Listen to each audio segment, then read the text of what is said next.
Después de las elecciones municipales, uno de los principales temas de análisis ha sido el por qué, si se supone que económicamente Chile está mucho mejor y que las cifras así lo respaldan, las personas están más críticas del sistema y desmotivadas con la política. Para conversar de esto y conocer su visión respecto de esta relación o no relación de la economía y la política, estamos con el investigador Jorge Ramírez. Muchas gracias por estar con nosotros. Muchas gracias. A ver, ¿hay o no una relación entre política y economía? Le pregunto porque, como decíamos en la introducción, se supone que macroeconómicamente hablando estamos tan bien, pero las personas como que o no sienten esto o no se sienten motivadas para seguir perdurando de alguna manera con el sistema. ¿Cómo lo ven ustedes? Claro. Una primera impresión es como, esto suena como una paradoja, ¿cierto? Chile crece económicamente, Chile está creciendo al 6%, y con una proyección de crecimiento para este año del 5%, cuando la estimación internacional a nivel mundial hablan de un 3%, hay una situación de pleno empleo, ¿cierto? Sin embargo, este crecimiento económico no se refleja en la participación electoral. Todo esto a raíz de las altas cifras de abstención de las últimas elecciones municipales. Pero esto hay que tomarlo con cuidado, porque en el fondo es un fenómeno bastante normal, porque hay toda una línea de la literatura en ciencia política que habla que en el fondo las personas que tienen mayor predisposición a votar son precisamente las personas que necesitan de políticas públicas o de la política, porque las condiciones materiales de existencia en el fondo se deben o se fundamentan básicamente en ayuda estatal, ¿ya? Por lo tanto, si uno ve la experiencia comparada y mira países desarrollados con PIB per cápita elevado en el fondo y estabilidad democrática bastante consolidada, uno ve que las cifras de participación electoral tienden a ser bajas en algunos países. Por ejemplo, no sé, en la última elección municipal en el Reino Unido, del año 2012, votó el 38% de la población en edad de votar. En las elecciones presidenciales, por ejemplo, estadounidenses, votaron 7 millones menos de personas respecto al año 2008. Por lo tanto, en el fondo, en la medida que los países crecen, las personas adquieren mayor autonomía y por lo tanto se hacen menos dependientes del sistema. O sea, la premisa, por lo tanto, debería ser todo lo contrario. Debiese ser dado que estamos tan bien económicamente que las personas no se sienten motivadas. Es una posible explicación en el fondo, porque de todas maneras esto en política comparada hay casos anómalos, ¿cierto? Que por ejemplo no podría hablar de China, que a veces crece mucho económicamente pero no tiene una democracia muy estabilizada, ¿cierto? O sea, no muy tiene estable, democracia, claro, básicamente. Claro.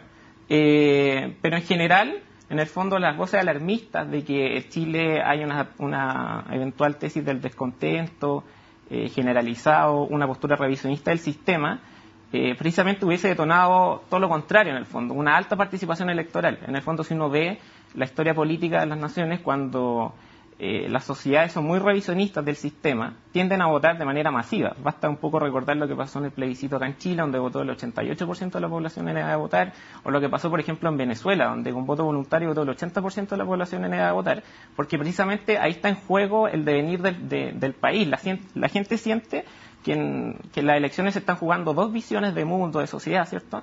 Y la gente participa. En cambio, en Chile, esta fue de partida una elección local. La evidencia también demuestra que en las elecciones locales, en sistemas presidencialistas, vota mucho menos gente que en las elecciones de presidente o de parlamentarias, claro. Claro. Y por lo tanto, porque la gente siente que su existencia en el fondo no depende de la unidad electoral, en este caso los municipios. ¿Y qué ven ustedes respecto a medida que los países se van desarrollando, van progresando, finalmente más allá de la participación de los ciudadanos en las elecciones mismas, cómo es la relación de estos ciudadanos con las instituciones que existen? ¿Tiende a ser por otras vías, por lo tanto, más sólida? Claro. O sea, de partida hay que pensar que los países más desarrollados tienen niveles de capital social bastante considerables respecto a Chile. Por ejemplo, los niveles de asociatividad en países como Estados Unidos, como Inglaterra, son mucho más altos. O sea, la gente participa de las unidades locales, de la iglesia, de las juntas de vecinos, cosas por el estilo. De los gremios. En el fondo es una democracia que se consolida desde abajo hacia arriba, a diferencia un poco de la tradición más hispanoamericana, que es todo lo contrario en el fondo, ¿cierto?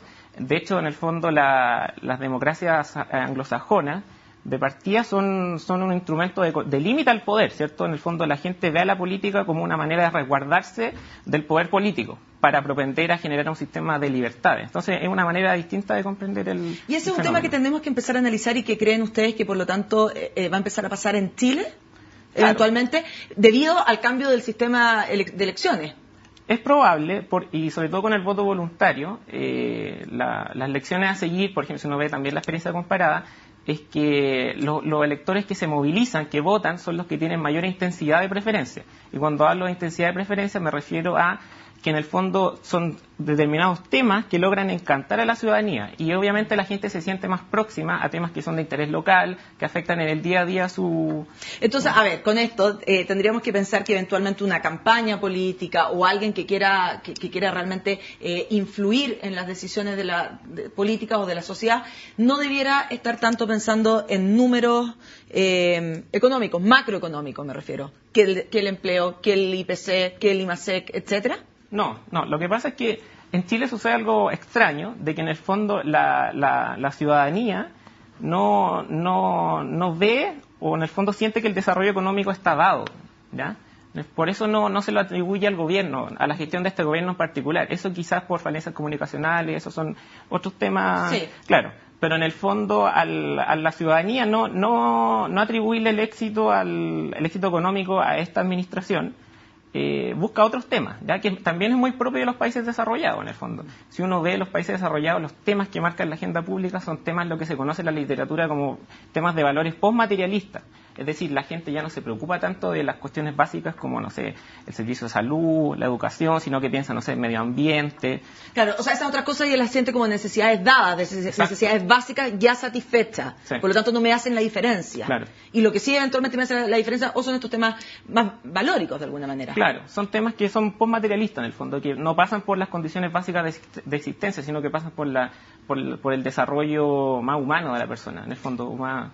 Básicamente está planteando, por lo tanto, que en Chile, en general los chilenos sentimos que, dada que la política económica en los últimos 30 años ha sido continua, no la atribuimos, por lo tanto, a una coalición específica. Claro, y sobre todo usando como parámetro o métrica, en el fondo, lo que ha conseguido este gobierno en términos de crecimiento económico y también los gobiernos anteriores. Si uno ve, por ejemplo, los niveles de aprobación presidencial, no hay un reflejo claro, no hay una correlación entre el crecimiento económico o los índices de la economía a nivel macro y micro con la gestión del gobierno, con la aprobación. ¿Cuáles son las proyecciones de ustedes que deberíamos esperar, por lo tanto, para los próximos años en materia de consolidación política en Chile, entre los ciudadanos? Bueno, de partida, acá yo creo que lo que quedó patente a partir de las últimas municipales es que hay un desencanto para con los actores políticos, ¿ya? Yo no hablaría de descontento, sino que hablaría de desencanto, en el fondo. ¿Por qué? Porque el descontento implica una postura revisionista que es muy crítica y que si existiera ese descontento, probablemente la gente utilizaría las vías institucionales para canalizar ese descontento. Y la vía institucional por excelencia es precisamente el voto, ¿ya? Hay algunos que no lo ven así, por algo estaba el llamado a no votar. Claro, pero son visiones como más antisistémicas que no tuvieron no tuvieron mucho éxito, yo creo, a partir, o sea, yo no atribuyo a la alta abstención por el llamado de Eloísa González, ¿ya? Yo creo que va por otro lado el cuento.